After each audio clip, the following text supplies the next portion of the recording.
YNABers, my name is Jesse Meekum from YNAB. It stands for You Need a Budget. You do. This is another Whiteboard Wednesday. Today I want to talk about my personal workflow. Well, I've changed it slightly because we're dealing a lot with cash as a test for the year, and so far it's failing. But I want to talk about how you can get to be in the ballpark of about 20 minutes per month with budgeting. So first and foremost, if you want to save a bunch of time, and I'm pretty proud of this, little iPhone there, little mobile app, and you got the YNAB mobile app here. As you spend money, record it, right?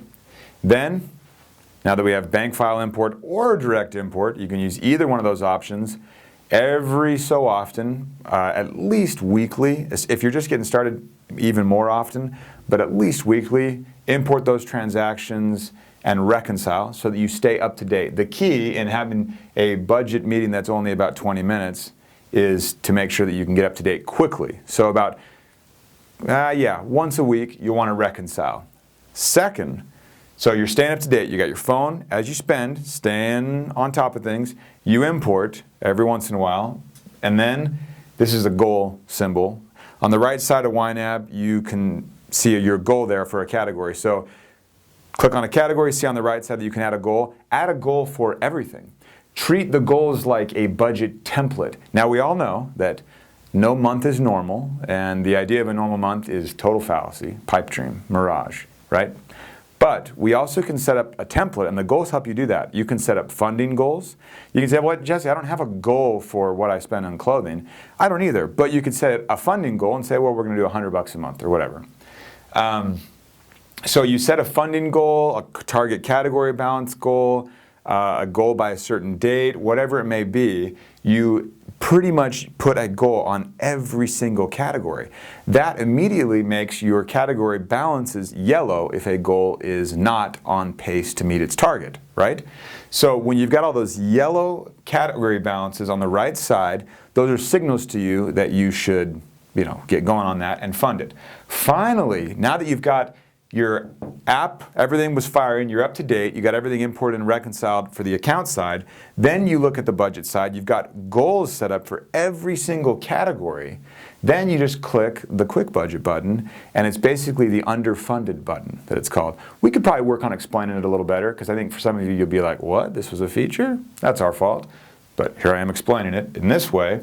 Use the quick budget feature, it's on the right side, so deselect all your categories, and you'll see on the right side, you'll have basically an underfunded option. And you click that, and you're off to the races. You can basically just say, hey, I want you to fund for my scheduled transactions. Then I want you to fund for all of my goals. Mine just went blank. And then the rest we don't know what to do with. And so you would just go in and fill in the details. But if you've set up goals for everything, YNAB will essentially just say, oh, this is the template? Okay, we'll run with it. Then the actual work begins, because this right here you've been doing as you go throughout the month. This right here you did one time, and then you maybe tweak it every once in a while. And this right here is a click of a button. So far in the actual 20-minute session, we're maybe 1 minute, 2 minutes in. Okay? If you weren't keeping up to date on the reconciling, maybe we're 8 minutes, 9 minutes in. If you spend and spend and spend and spend, maybe you're 12 minutes in because you got a lot of transactions, but you're staying up to date. So we're maybe a minute in on this with the quick budget. Then the work begins. This is where you're sitting down, because we know there is no normal month. You're sitting down and you're actually saying, okay, this template that we came up with when we were feeling really optimistic the other night, or this template I came up when I was feeling really down about things, or whatever it may be.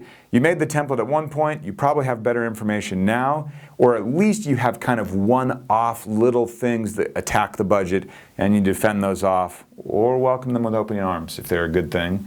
But at the end of the day, that's where you start making the adjustments, and that's where the work is. So you let it fill it in, your to-be budget at the top. We won't send that below 0. We don't want to, right? So you want to make sure that that gets to 0, and you want to just move money around as needed and make adjustments as needed. And I would be surprised if this took you 20 minutes.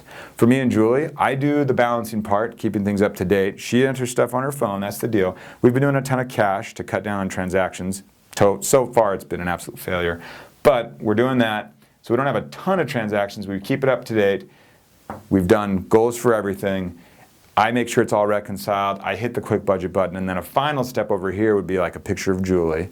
And it would be like, call Julie in because everything's ready to roll. And Julie just comes in for the tweaking because she and I agreed a long time before on what the goals are. So it's just a matter of saying, hey, what am I forgetting? What do we need to think about? And she'll come up with 6 or 7 things that I never would have thought of. So as a team, we come together, we make adjustments as needed, and then we're good to go. That all happens in definitely less than 20 minutes a month. So don't make it this arduous process. Just knock it out, set up a framework, and you'll be good to go. I'll see you guys next week.